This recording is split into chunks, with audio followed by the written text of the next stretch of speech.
আপনারা জানেন আগামীকাল সর্বোপরি বাঙালি জাতির জন্য ঐতিহাসিক একটি দিন। মূলত বাঙালি জাতির ইতিহাস হচ্ছে আপনার স্বাধীনতা সংগ্রামের ইতিহাস।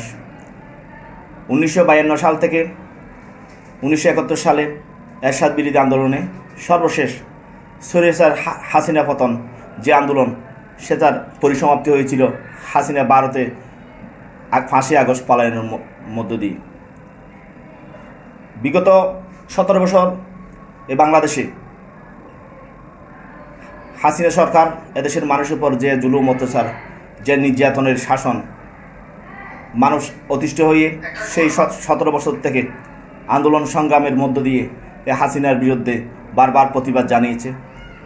সর্বশেষ যে জুলাই আগস্টের আন্দোলন, সেই জুলাই আগস্টে এদেশের ছাত্র সমাজ, সর্বস্তরের জনসাধারণ, প্রত্যেকটি রাজনৈতিক দলের নেতাকর্মীরা সর্বোপরি সকলের সমন্বয়ে একটি ঐতিহাসিক আন্দোলনের মধ্য দিয়ে স্বৈরাচার সরকারের পতন হয়। আগামীকাল এই 5 আগস্ট হাসিনা পতনের প্রথম বর্ষ উদযাপন। আগামীকাল সে লক্ষ্যে পেকুয়া উপজেলা বিএনপি ও অঙ্গ সংগঠনের ব্যানারে পেকুয়াতে ঐতিহাসিক বিজয় মিছিল অনুষ্ঠিত হবে। আগামীকালকের এই মিছিলে আমি মনে করি পেকুয়া উপজেলা বিএনপি অঙ্গ সংগঠনের পাশাপাশি পেকুয়ার সর্বস্তরের জনসাধারণ এই মিছিলে নিজেরা যোগ দিয়ে একটি জনসমুদ্রে পরিণত করবে। আপনারা জানেন পেকুয়া হচ্ছে এই বাংলাদেশের অন্যতম, বর্তমানে যারা নেতৃত্ব দিচ্ছে তাদের মধ্যে অন্যতম, এবং যার নেতৃত্বে একটি আগামী সুন্দর, স্বনির্ভর এবং সুশৃঙ্খল শান্তি বাংলাদেশ আমরা আশা করছি। আমাদের সকলের প্রিয় মুখ জনাব আলহাজ সালাউদ্দিন আহমেদ সাহেবের এলাকা। এই এলাকায় অতীতে যেমন বিএনপির সুসংগঠিত, ঐক্যবদ্ধ এবং বিশাল একটি ঘাঁটি হিসেবে প্রতিষ্ঠিত, এই ধারাবাহিকতা আগামীতে থাকবে। সে লক্ষ্যে বিএনপি পরিবারের সাথে আগামীকাল পেকুয়া সর্বস্তরের জনসাধারণ এই বিজয় মিছিলে ইনশাল্লাহ যোগ দিবেন।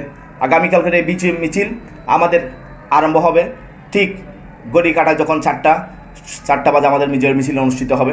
আমরা মূলত চৌমনি থেকে আমাদের বিজয় মিছিল আপনার পেকুয়া বাজারের যে ভূমি অফিসে এবং পানবাজার রোডের সংযোগস্থল, সেখানে একটি অস্থায়ী মঞ্চ হবে। সেখানে এসে সংক্ষিপ্ত পথসভার মাধ্যমে আমাদের এই মিছিলের সমাপ্তি হবে। বিশেষ করে আমি শিলখালী পূর্ব জোন, শিলখালী ইউনিয়ন বিএনপি অঙ্গ সংগঠন এবং পেকুয়া সদর পূর্ব জোন বিএনপি অঙ্গ সংগঠনের সমস্ত নেতাকর্মীরা মিছিল সহকারে গিয়ে আনোয়ার মাদ্রাসার মাঠে অবস্থান নেবে এবং বারাবাকিয়া, পেকুয়া পশ্চিম জোন, রাজাকালী, মংনামা, উজানটিয়া এই 5 ইউনিয়নের 6 ইউনিয়নের সমস্ত নেতৃবৃন্দ আপনার বালিকা বিদ্যালয়ের মাঠে অবস্থান নেবে।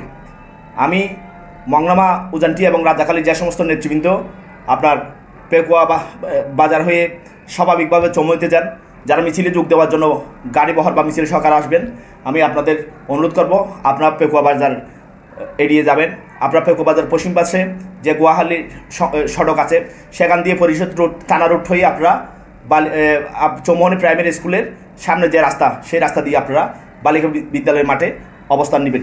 টয়টং সরাসরি মিছিল সহকারে এসে প্রাইমারি স্কুলের সামনে দিয়ে বালিকা বিদ্যালয়ের মাঠে অবস্থান নেবে। পশ্চিম জোন মিছিল সহকারে প্রাইমারি স্কুলের সামনে দিয়ে বালিকা বিদ্যালয়ের মাঠে অবস্থান নেবে। মহিলা দলের সমস্ত নেতাকর্মী চৌমনি আমাদের যে মূল দলীয় কার্যালয়, সেখানে অবস্থান নেবে। সকলের সমন্বয়ে সকলে যখন আমাদের সমাবেশ বা জমায়েতস্থলে এসে পৌঁছাবেন, ঠিক 4টায় আমরা আমাদের যে গণমিছিল ঐতিহাসিক ইনশাআল্লাহ আমরা সেই মিছিল আরম্ভ করব। সর্বপ্রথম মহিলা দলের অবস্থান থাকবে, এরপর উপজেলা বিএনপির নেতৃবৃন্দের অবস্থান থাকবে, এরপর যারা বালিকা বিদ্যালয়ে অবস্থান নিবে যে 6 ইউনিয়নের নেতাকর্মীরা বিএনপি অঙ্গ সংগঠনের, এরা মিছিলের পর্যায়ক্রমে মিছিলে অংশগ্রহণ করবে। এরপর যারা বালিকা আনোয়ার মাদ্রাসার মাঠে অবস্থান নিবে, শিলখালী এবং পেকুয়া পূর্বজন বিএনপি অঙ্গ সংগঠনের নেতাকর্মীরা, এরা পর্যায়ক্রমে আপনার মিছিলের সাথে যুক্ত হবে।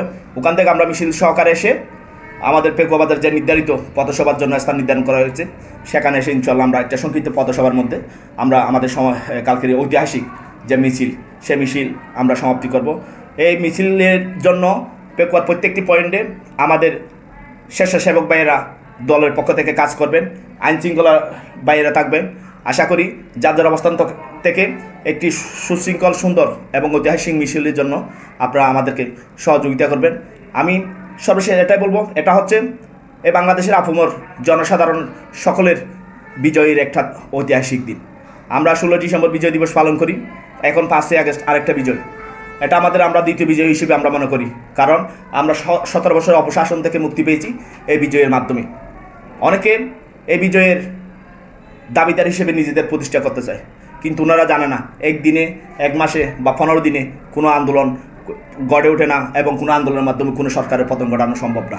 মূলত 17 বছর হাসিনা সরকারের যে অপকর্ম, যে দুঃশাসন, যে অন্যায়, গুম খুন, সেটার বিরুদ্ধে একটি সংগ্রাম, সুনির্দিষ্ট এজেন্ডা নিয়ে সংগ্রাম করে করে এদেশের মানুষকে অন্যায় এবং অবিচারের বিরুদ্ধে উদ্দীপনা সৃষ্টি করে এবং তাদেরকে রাজপথমুখী হাসিনার যে অন্যায় বিরুদ্ধে প্রতিবাদমুখী করে ধীরে ধীরে এই জুলাই আগস্টের এই পরিবেশটা সৃষ্টি হয় এবং একটি আন্দোলন হয়। সেই আন্দোলনে একক কর্তৃত্ব এবং নেতৃত্ব যারা মূলত দাবি করতে চায় বা নিজেদের নেতৃত্ব প্রতিষ্ঠা করতে চায়, মূলত আমি তাদেরকে মানসিক রোগী হিসেবেই আমি মনে করি। কারণ প্রত্যেকটি রাজনৈতিক দলের নেতাকর্মী সর্বোপরি দেশের স্বাধীনতাকামী সমস্ত মানুষের ঐক্যবদ্ধ প্রচেষ্টার ফসল হচ্ছে জুলাই আগস্টের হাসিনার পলায়ন। সুতরাং এই ঐতিহাসিক দিনকে ঐতিহাসিক একটি মিছিলের মাধ্যমে প্রেক্ষবাসী স্মরণ করবে, আমি সেই আশাবাদ ব্যক্ত রাখছি এবং সবাইকে কালকে মিছিলে যোগ দিয়ে যার যার অবস্থান থেকে সুন্দরভাবে মিছিল সমাপ্তি করে যাতে বাড়ি ফিরতে পারেন সেই আশাবাদ ব্যক্ত রেখে আমি সবার জন্য শুভকামনা জানাচ্ছি। আসসালামু আলাইকুম।